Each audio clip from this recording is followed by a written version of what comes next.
What is up, folks, and welcome to the third episode of the Digital Dopamine podcast.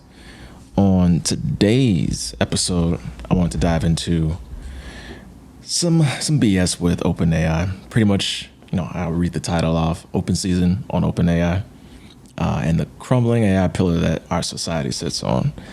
I feel like it was a need to really dive into the issues that are starting to sprout up with AI in general, but did want to focus on OpenAI because OpenAI is the shittiest of all of the companies, in my opinion, and I have some proof behind it. So a few of the things we'll be touching base on is OpenAI's money and morality issues, the AI's impact on the environment and the energy problem that we face, the AI issue when it comes to learning and critical thinking and creativity, and then touch base on how AI is upending the stock market right now, mainly through the big tech companies that are investing heavily in AI. But it's not AI specifically that's holding the market. It's mainly these big companies and investors pouring in millions and millions, and as for certain companies, billions of dollars into AI development and research and data center construction. And then we'll end the episode on a higher note, I should say, but how AI could actually benefit humanity. And from what I see, it's a very slim possibility for it to benefit us. Or I should say a very slim category in terms of what we should be currently using AI for that would help us progress as human beings. But let's get right into the first issue for OpenAI's money and morality issues. Honest beginnings, in my opinion, when they first started, but who can really guess if they were actually honest? But when OpenAI first became available to the public, it truly had like the feeling of magic. It had like you had a magic assistant just take care of a few tasks without having to run through a bunch of articles to find the specific answer. I know a quick Google search is pretty easy still to this day, but for any of my developers or any of my people that are SEO savvy these days, sometimes the information that you're fed is garbage itself. There's people that have gotten really good at creating SEO for the pure purpose of getting the highest, index on a Google search. But then when you click into the actual article or you click into the report, it's a shitty report, or it's filled with a bunch of ads, or it's other BS that you're not really looking for. And that's, in my opinion, where AI came to be beneficial to me when I was just trying to parse through all of that. But that was very short-lived, and that's when shit hit the fan. So I'll be the first to admit that I used AI just to give me the answers I was looking for with a quick prompt. But capitalism does what capitalism does, and things start to go south really quickly. OpenAI being at the forefront of this AI movement, they consistently pushed the boundaries to try to reach new milestones. They kept pushing and trying to release very rapidly newer models. And at first, some of the newer models were pretty revolutionary, but then you get to a point where they were at GPT-4 around 2023, and GPT-4 was in itself pretty revolutionary. But then you look at all these sub models that came up after it. So GPT 4.1, GPT 4.1 mini, GPT 4.5, GPT 4.0, or I think it's just O, like lowercase o, not the number. Then it's GPT 04 mini, and it's just so on and so on. It's like, how many fucking models are you going to release with just a little tweak to it? That just became kind of exhausting to try to figure out which one to use. And then obviously there's some that cost a lot more. Then you have to join the premium to access some of the models. And that's when you can really see the exploitation of people's, I guess, dependency on those specific models start to come into fruition. And one of the creepiest models was GPT-4o, and I'm sure a lot of people have been seeing reports of them finally shutting it down because of people's like actual emotional attachment that they had to this model, because they didn't have any access to the outside world apparently, or they just weren't good with speaking with people.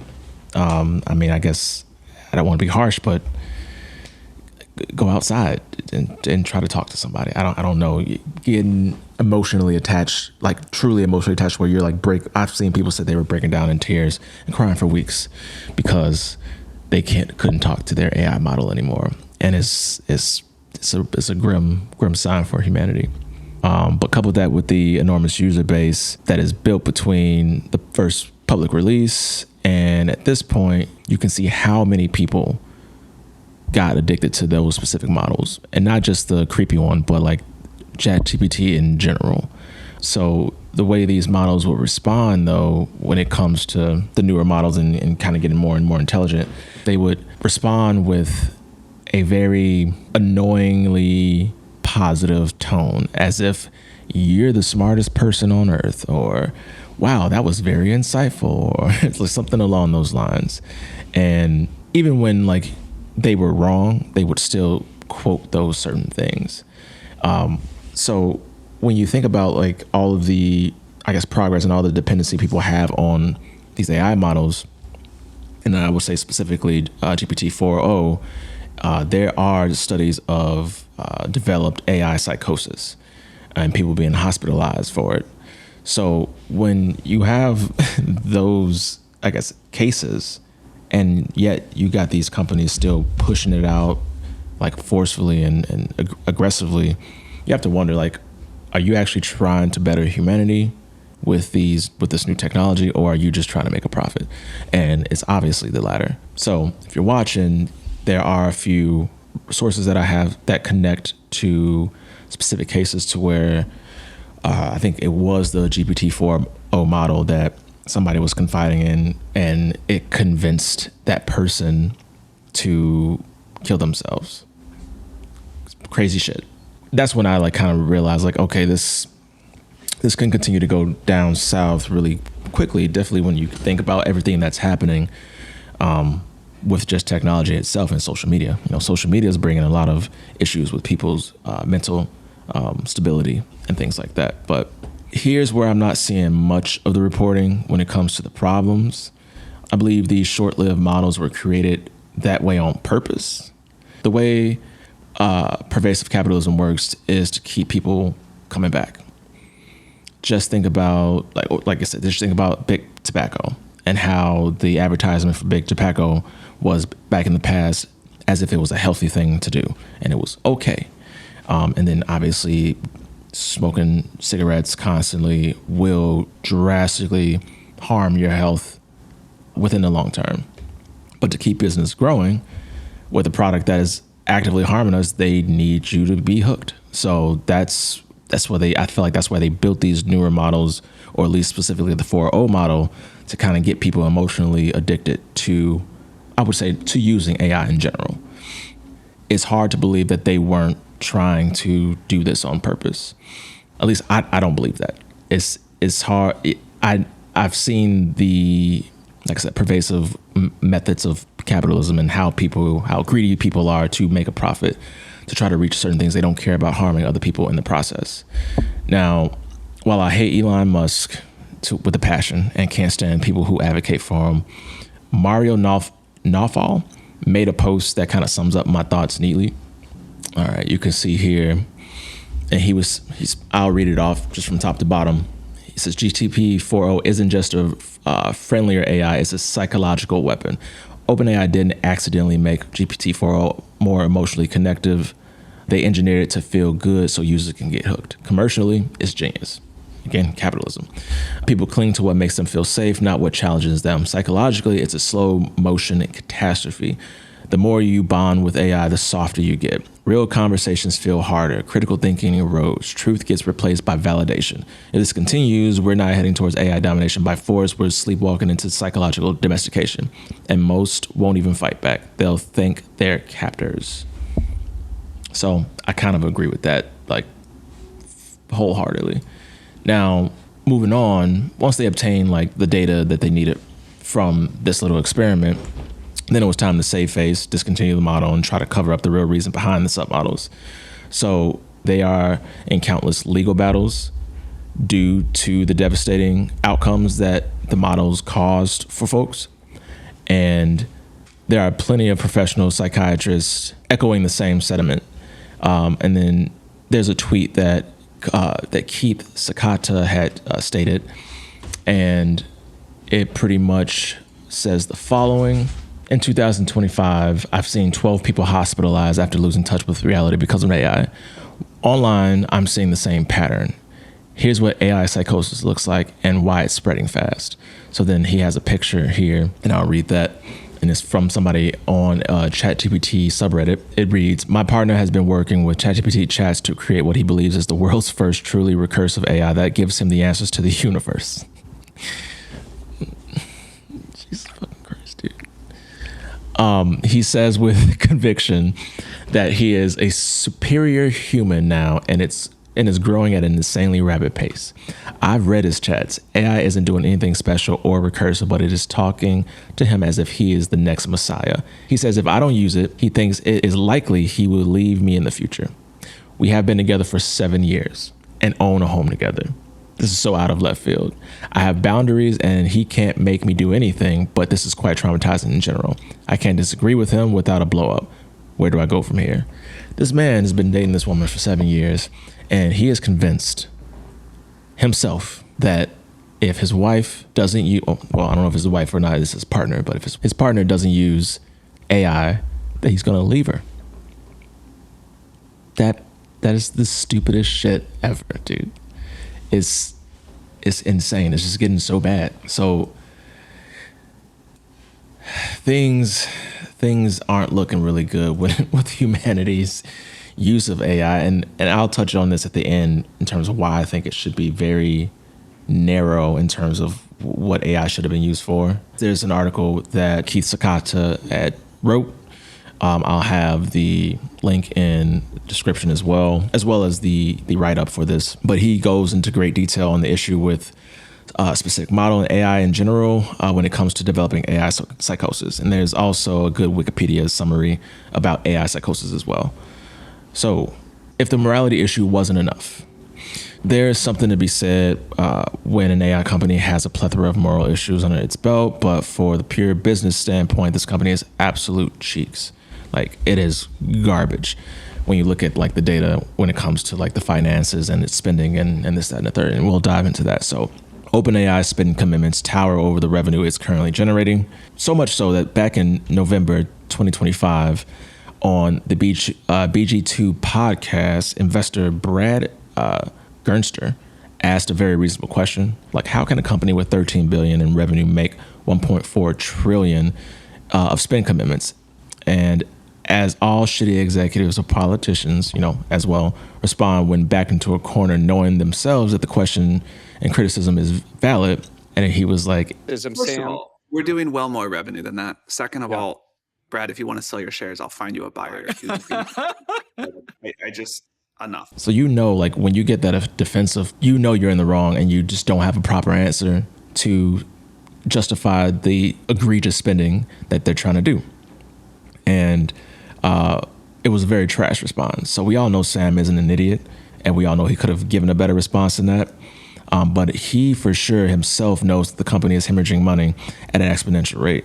So just look at this article where OpenAI, it states that they need to raise at least $207 billion by 2030 so it can continue to lose money.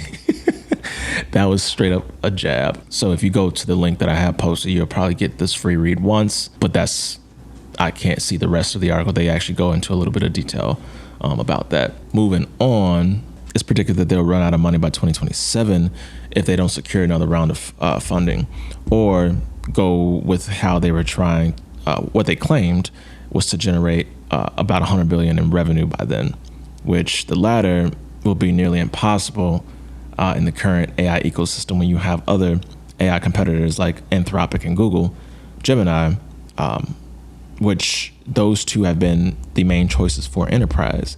When you have them popping out and actually releasing really good models that are purely focused on productivity, there's no reason to believe that a company is going to spend, tens of thousands or hundreds of thousands to get licenses for their developers or their workers to use OpenAI over these models. And then when you look at Google in particular, Google has so many other streams of revenue that they're definitely a better bet on the long term by far than OpenAI. And then Anthropic, they're a little bit more niche, but they are still very effective, and they're actually about to they're spending less money and they're making more money than OpenAI at this point in terms of, I guess, compared to the money that they're spending. And I have a little chart here about AI's entire spend. Then you have to think about the free alternatives. So like DeepSeek. And DeepSeek has a much less compute overhead than any of the other models. And it's free. And it's open source. So if somebody wanted to download the code base and create their own chat bot and system within their own server, they can do that. They would have to foot the cost, but with DeepSeek's model, it makes it a lot cheaper to just work with that. And if you don't really need anything crazy, you can just do it at home. You can grab a few, I guess, I know people have been doing it with like multiple stacks of like Mac Minis, or you can just do like your own build that would be nowhere near as much as the compute overhead and the environmental impact that any of these other models go through.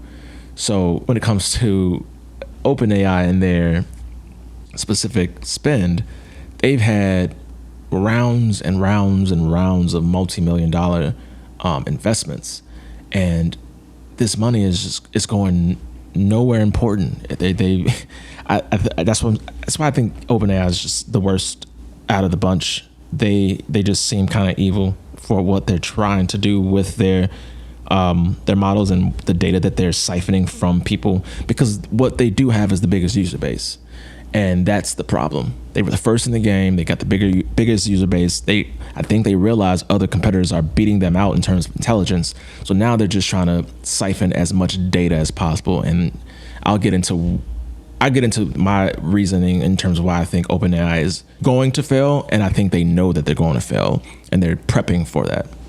So OpenAI is in panic mode pretty much.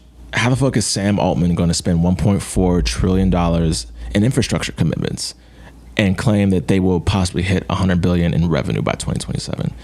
Those numbers don't fucking make sense. So now you got to consider an IPO.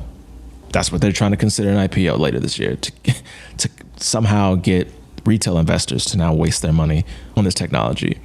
And what they've already done is they've started experimenting with ads. So there's this jab that Anthropic took on them, and they made a bunch of commercials to kind of like poke fun at OpenAI. So I'm gonna pull one up and then I'm gonna play it.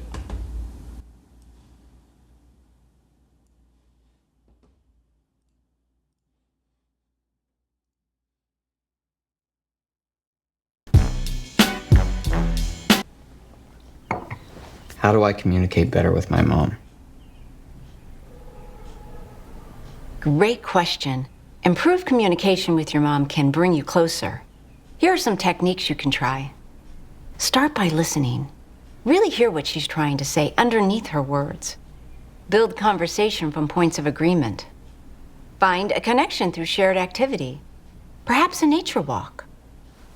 Or if the relationship can't be fixed, find emotional connection with other older women on Golden Encounters, the mature dating site that connects sensitive cubs with roaring cougars.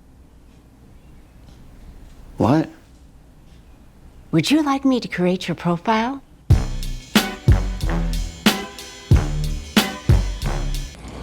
So that's one of the 3 commercials that they released. And they're all pretty funny, I have to admit. But yeah, OpenAI is struggling, man. And I don't get what they're gonna do. I don't think they're gonna be able to get out of this hole whatsoever. But we can get into the other models just really briefly. Like I had mentioned, Anthropic is spending less than a quarter of what OpenAI is spending on infrastructure, yet they are generating more revenue when you factor in a scale comparison. So their models and tools are also just superior for enterprise work. And that's one of the main reasons, or one of the main areas I think OpenAI would never take the lead on. Gemini is also more superior in that front. My company uses Claude, or we have Claude license for our developers, and we also, I don't know if they still have it because I don't think people really used it, but we also had Gemini. We have our Google Suite, so I'm assuming Gemini is still available for people to use, but there was no interest of using OpenAI. Now, going back to Gemini, I can get a little deeper into this one. This is one reason why I was saying how more investors are or more willing to invest in Google while they're also hemorrhaging money because they still have other revenue streams. So their spending is still pretty hefty. It's a Google product, though. They actually have a run rate to make these huge investments in additional infrastructure and research, since they have plenty of revenue streams outside of AI, like their cloud service, data selling, which is trash in its own right, advertising, amongst other things. So when it comes to aggressively spending more than you should, they can do it without investors really questioning where the planned revenue is going to come from. So not only does OpenAI have competition outpacing them in many ways with the models and tools being built, but they think they can just outbuild them with their infrastructure plans. I'm calling bullshit on that. I think OpenAI knows that they're going to lose, like I mentioned earlier. And when you look at the major investors of OpenAI, Microsoft takes the cake. And if OpenAI goes under, which is something people don't talk about enough, Microsoft has the rights to continue developing OpenAI's technology independently. Let's sum it up really quickly. Microsoft CEO pretty much stated, we have access to all of OpenAI's IP except for consumer hardware. So they're just going to ingest the IP from OpenAI. And when you think about consumer hardware, if they go under, they're just going to sell that consumer hardware. Just because it's not in the contract doesn't mean that Microsoft's not going to offer them a bid to buy that. So like all the infrastructure that OpenAI is trying to rush and build, I think that they're just setting themselves up to fail. And then when it's time to bail, the CEOs are going to get a nice severance package. Microsoft's going to ingest that IP. And then Sam Altman and all the execs and the investors invested in there, they're going to sell the data centers to Microsoft or to Anthropic or to Google to make up cost for the increased need for more compute when the other competition continues to expand. So I'm actually willing to bet money in my right arm on that outcome. If it fails, don't come from my right arm. But I think that the shady things big corporations do behind the scenes move in lockstep with this theory. And I have some resources, like again here, for people that want to dive in a little bit deeper. Let's say they successfully create these data centers and they're ready to start really pushing through the compute and making some revenue. There's no way that our current electrical grid will be able to handle the load of these new data centers, and there's already issues happening with that, So it has impact on the environment, and the energy problem is a big deal. And as many of you know, AI uses tons of resources to operate. The operation needs to be 24/7, and these companies are making surrounding residents foot the bill. There's been plenty of reports about electricity bills popping up, increasing by like about 7%. They also have been seeing their areas in terms of water become extremely polluted. The noise level from these data centers are egregious. And then their property value have kind of plummeted because nobody's going to be buying homes next to these data centers. So how are these people going to sell their homes? And it's kind of like a price out situation, in my opinion. You build these data centers near these homes, and now people can't sell them.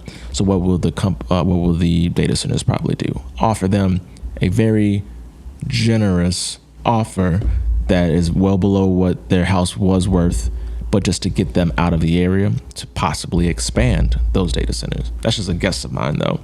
That's only with a handful of data centers that have been completed already. So there's a projection that data centers nationwide will consume around 12% of the entire nation's electricity by 2028. That's only 2 fucking years from now. It's crazy to think that this is okay in general, but the shitty part is that they aren't even willing to foot the bill for these people's like struggles. So with the electricity bill in particular, you are expecting the surrounding civilians that you're screwing over to then take care of that electric bill that you are causing. And that's just typical capitalism. It's shitty. And so most data centers have been successful in doing this, though. They haven't been paying these higher electric bills. I know there's been some talk about data centers being built out here in Naperville, Illinois, but there's been a lot of pushback when it came to the city council meetings. And I've even saw somebody that I went to school with in the past, like she was up there fighting the good fight, trying to prevent these data centers from being built, or I would say being approved to be built out here, because that would have just screwed things over for a lot of people in the surrounding areas. So, well, then you have to think about the cooling situation for these data centers. So we'll get back into the water situation. These data centers run 24/7. They need to cool down as well before they overheat or become, damaged because they're too hot. So they have to consume a lot of the water. So not only are they consuming electricity, they're consuming a lot of water. Now, when you consume that water to then cool down the equipment and servers, it's the water pollution that is the runoff of that. So the energy that it takes to then run the data centers, then there's more energy to take in the water so it can cool those data centers. And then there's more energy that's needed to then treat that water or the runoff of that water to try to then put it back into, the environment or back into the water filtration system. So that discharge of that water is more electricity use. And the average size of data center consumes around 300,000 gallons of water every day, the equivalent of 1,000 residential homes. That is insane. And that's the average. It's absolutely ridiculous. And there are bigger data centers than that. Large hyperscale data centers consume far more, where the range can start from 300,000 gallons. It can go as high as 5 million gallons of water daily. So this in itself is a huge problem. But what you don't really hear about is the concern with our electric grid system in general. So nearly 70% of American electric grid systems are around 25 years old. And just like most systems in America, with politicians being bought out by both sides of the aisle, big corporations spend millions of dollars on lobbying each term to make sure that they can sculpt the laws and regulations to work in their favor, so that they don't have to upgrade these systems, so they don't have to spend their money and their profit to make sure that these things last. You can see the issues when it came to that with the California wildfires. And we really have citizens united to thank for money being in politics. Essentially, it's allowing a lot of muddied interests to affect our election cycles. And again, it can be left or right. And there's a good article about Citizens United and the decline of U.S. democracy that I have in the show notes as well. So now let's just make a quick comparison to a country our media loves to demonize, and that is China. China has been rapidly evolving their grid system, focusing on modernization and expansion. So new capacities have been added aggressively to meet the rising demand of the new age of all electric, or everything electric. So that goes from EV vehicles to smart cities, and you guessed it, to AI usage. And because this electric grid is controlled by state-owned entities, it's highly coordinated and modernized and not influenced by moneyed interest. So, and China has successfully integrated renewable energy sources as well. You look at us, and this administration has gotten rid of not gotten rid of, but has been fighting against all the clean energy that we had set up, so solar and wind, as if we couldn't just use solar, wind, and fossil fuels. That's how dumb these people are, or maybe not even dumb. That's just how greedy these people are. I do believe that they're very dumb in a sense, but when you have other people pulling the strings, not just the president, because he is truly an idiot, when you have other people behind the scenes pulling the strings and then going out and lobbying for these specific regulations, that just shows the amount of greed that is embedded in this system, because as if they couldn't share the pie with our energy demands. Like, we need as many energy resources we can use in order to support this bullshit when it comes to AI and like trying to upgrade our infrastructure. If the normal electric grid is trash, why aren't we advocating for solar and wind to then help alleviate the pressures of the old school electric grid system? It makes no sense. So the grid has frequent outages and a declining reliability score year in, year out. So about 31% of transmission lines and 46% of distribution infrastructures are beyond their useful life. So they should have been updated a while ago. And Texas is the best example of this, as they've been seen as a hotspot for new data center construction, but their grid cannot keep up with the demand, and the already built data centers, plus the ones being built, are poised to cause excessive strain on the state's grid and increase the rolling blackouts it has already been experiencing over the last couple of years.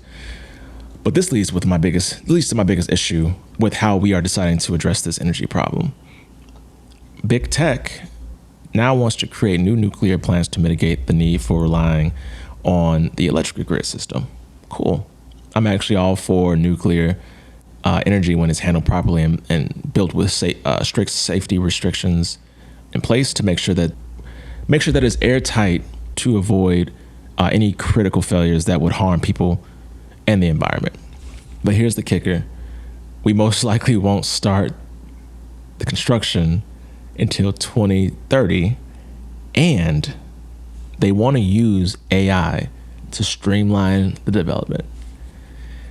So not only do they want to wait to build this stuff out for another 4 years at this point, they want to use AI instead of just the intelligence of the people to streamline the development of nuclear systems. You don't see NASA using AI to streamline research. You don't see rocket labs, and I'm not going to say SpaceX because SpaceX has so many explosions in the past, so they probably have used AI to try to streamline their production, and it's caused issues. But you don't see rocket labs streamlining any of their research and their building of rockets, and that's why I don't think that they had more than a few failed launches. I'd have to double check on that though. But I remember watching a documentary showing the competition between 3 rocket companies, SpaceX being the very cheap one to do it very quickly because they have the capital to burn through. Then there was another company, and then there was Rocket Labs. And Rocket Labs, out of the 3, were the most careful and research heavy and precise when it came to their building their rockets. They would postpone launches if they found just the tiniest issue within one of their rockets. And that's how it should be when it comes to rocket science. So that's how it should be when it comes to AI science and nuclear construction. Like anything that's going to cause harm to neighborhoods or cause harm to your astronauts, those things should be properly handled. So it's just ass backwards. And we can jump back to China for this portion. And another reason why I really hate the rich and greedy here is China has achieved a great feat in energy creation that is the first in the world. And they activated the world's first thorium-based nuclear reactor. And so just to fire off a handful of advantages. So thorium is more abundant in nature than uranium. It is fertile rather than fissile and can only be used as a fuel in conjunction with fissile materials such as recycled plutonium, meaning you can't build nuclear weapons with thorium-based nuclear energy. Nuclear fuel, thorium-based nuclear fuel. So thorium fuels can breed fissile uranium-233 to be used in various kinds of nuclear reactors. Molten salt reactors are well suited for thorium fuel as normal fuel fabrication is avoided. Thorium fuel generates less long-lived radioactive waste compared to conventional uranium fuels, which simplifies waste management and reduces long-term environmental risk. And in the event of a malfunction, the liquid fuel can drain into a passively cooled storage container. So what's funny, but like an infuriatingly funny way, is that we invented the concept of molten salt thorium reactors during the 1960s at the Oak Ridge National Laboratory. But despite the great opportunity that we had, it could have been a powerhouse, but we abandoned the research in favor of uranium-based designs, which at the time were better suited for nuclear submarines and weapon development. The U.S. military complex killed it because the U.S. is barbaric. That's just a personal opinion, but we're a bloodthirsty nation that we like to, swing our dicks around and try to dominate everybody. But decades later, China dusted off these declassified blueprints and invested billions in advancing the technology. And in 2021, China's Shanghai Institute of Applied Physics completed construction of a 2-megawatt experimental thorium reactor in the Gobi Desert. Now it's fully operational, which is a global first. So you can go down the energy rabbit hole for a bit, but the main issues were stated. And I want to move on to how AI is affecting us as human beings. This should come as no surprise to anyone who has used AI for a substantial amount of time, but critical thinking takes a major hit when you're depending on AI to do all the heavy lifting for your research, essays, writing, or work tasks. The problem here is that AI is parroted as this tool that would increase efficiency. But what happens is people don't really use this as a tool for support or critique for the work that they've already done. They just use it to do the work for them. And there's no point in diving super deep into this problem within this episode that I kind of haven't already touched with, complaining about how OpenAI was building their models and how people were using those models for just companionship or just producing AI slop in general. I'll touch base on a couple of the growing issues. So you can see the stupidity in a lot of people coming to the forefront of conversations and debates because they will go back and forth with an AI model and kind of regurgitate what they believe is true. And those same people would come back and then parrot that's like, oh, I asked these model this, but there's a lot of times where these models are hallucinating and they're not giving the right answer. You can ask these models sometimes, oh, I don't think that's right, and then give them the right proper answer, and then they're like, oh, you're absolutely correct. They're correcting themselves. It is Gen AI's predictive machines or prediction machines. They're not the holy grail of all information. The more nonsense and slop we feed it, the harder it has to work to try to parse through the nonsense to produce a factual response. So this leads me to my issue with how many simple-minded people use AI today. The amount of pure garbage that is produced with AI is a grim view through the window of humanity. People spend their time to produce just trash, to produce slop.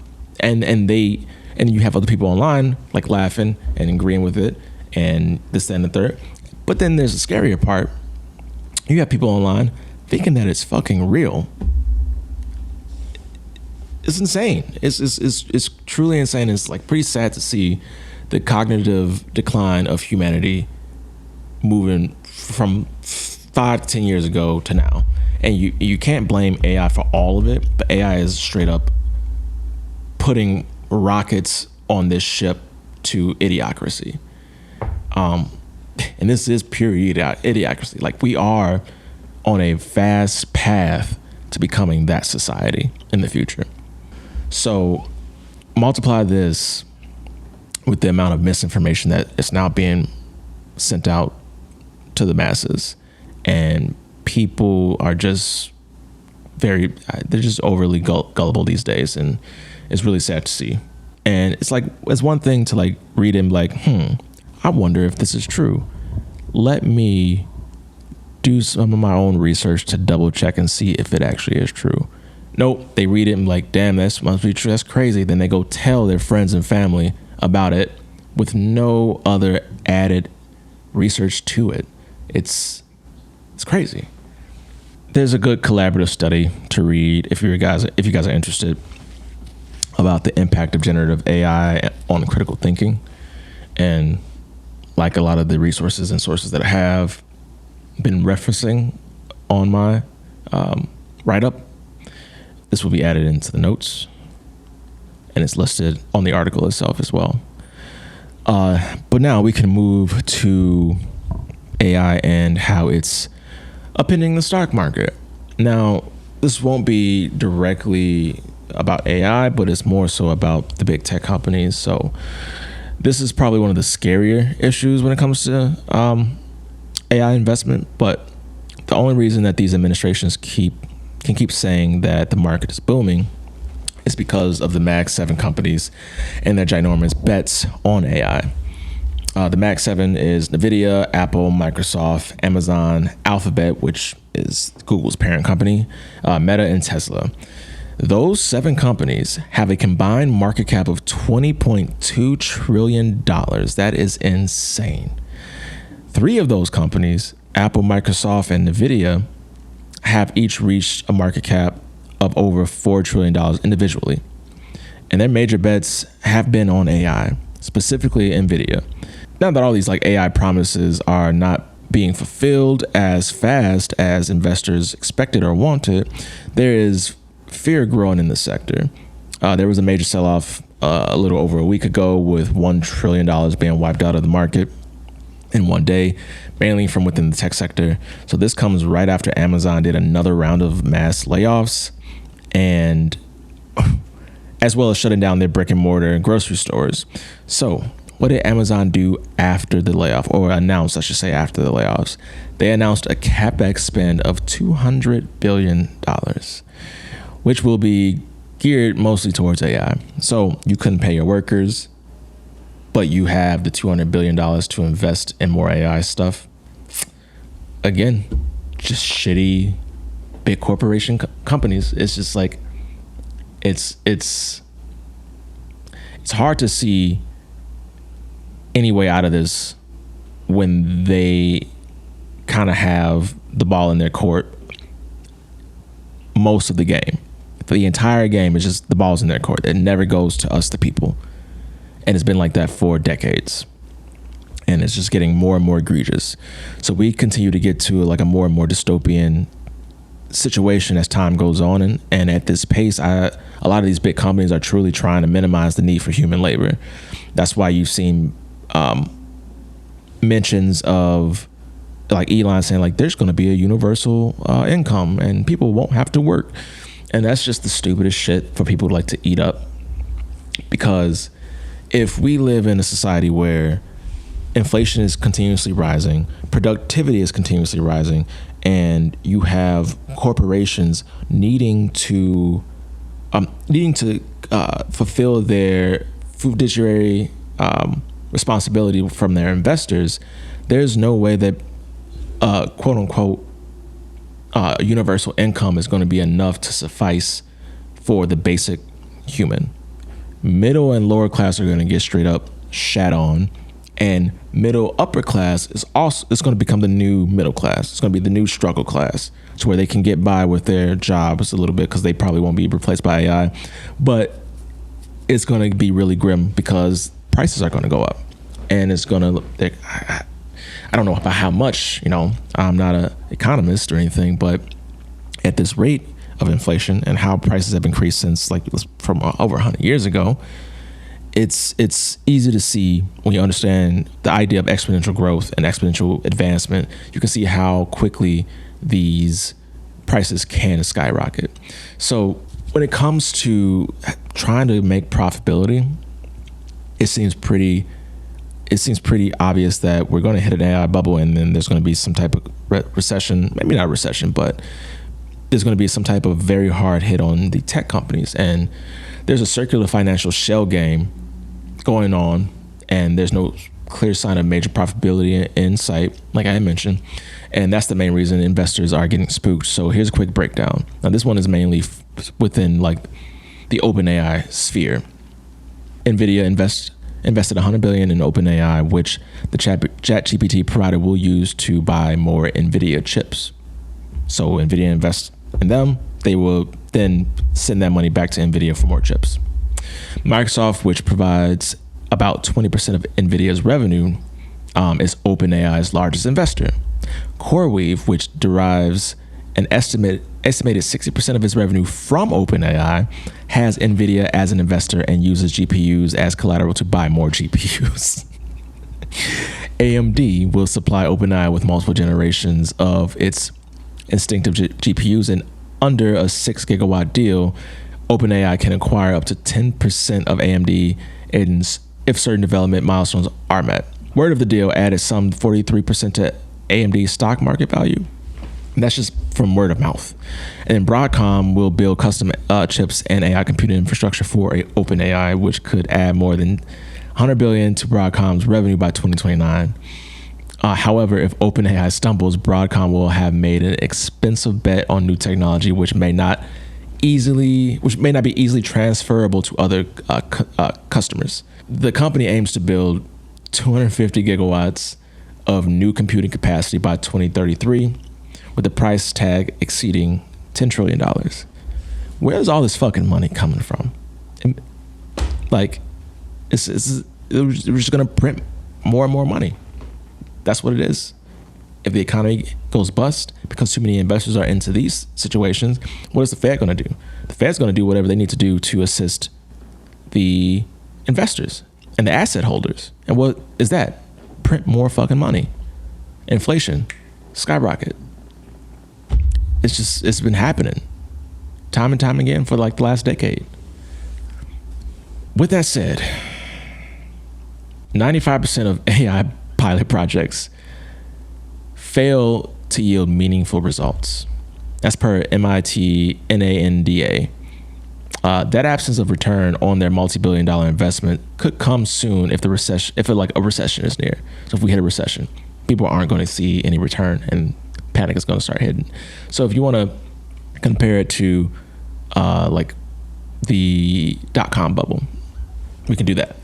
So in late 2025, 30% of the S&P 500 and 20% of the MSCI, which is Morgan Stanley Capital International World Index, were held by just the five largest companies. The greatest concentration in half a century. So that market concentration means people's 401ks and retirement accounts are far more exposed to the Mag 7 stocks that they were to individuals.com stocks in 2000. And if the AI bubble pops, the average middle to lower class worker will get absolutely demolished. The ripple effects into other sectors like housing and consumer spending would dramatically decrease as well. So if consumer spending decreases, guess what? More job cuts are on the way. So more people lose their jobs, more people stop spending. And that just snowballs and snowballs and snowballs and snowballs. Guess who isn't gonna allow their profits to be taken away from them? Investors within these big companies. And that's why they're okay with people getting their jobs cut, because if productivity increases while they're still cutting jobs, they're going to be good. That wealth gap is going to continue to stretch further and further apart. There is more in-depth information to go on about it with capitalism's obsession with AI productivity increases. I'm going to leave that section as a read only, and you can pop in to dive into it, and maybe that'll bring people to the actual article itself, and you can see all the resources and everything that I have. So I'll leave that as like a little special, so you can go in and check it out yourself and read. Use your critical thinking skills when you read into that section, and do some research on top of that and look at the comparisons between how things were in the 1970s and productivity and how things increased from that decade to now, and see how that differs widely from the wage increases from then to now, which we have not kept up in terms of wage increases. But the last thing I wanted to touch base on is just how AI could have actually benefit humanity. And this one will also be short and sweet. It's actually short and sweet in the article itself. But in my opinion, there's only really one way that AI can actually be useful for humanity at this moment. When there's not much self-control when it comes to people's like use of AI. There's just too much goofiness and too much immaturity out there in humanity for us to be using AI to this extent. That's really destroying our environment, destroying our critical thinking, and destroying our just brains in general. The one thing that I think AI can be useful for humanity right now is to help cure diseases, purge viruses, and like resolve any other terminal illnesses or societal issues. So I feel like until we resolve these complex scientific problems, I don't think AI should be in the hands of the masses, if I'm being honest. Unfortunately, Pandora's box has already been opened, and there is really no way to shut it at this point. All right, so let's go back. So I wanted to plug this documentary film that gave me a bit of hope about AI's potential. I think it's a very good watch, and it should give you some perspective on the benefits of AI, and that we really shouldn't necessarily discourage its use, but we really have to be fucking careful on how we use AI. And the documentary is called The Thinking Game.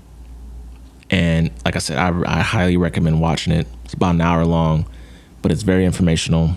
They actually achieved something great while going through their research and experimenting with curing an issue by modeling protein structures at a rapid pace. Obviously, they go more in detail to it, but again, highly recommended watch.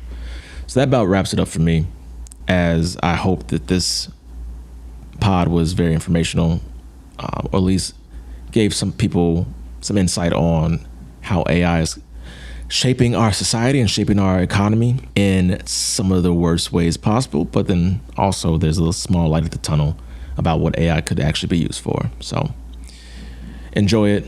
Take a read of the article when you get a chance, because this will be posted along with the podcast itself.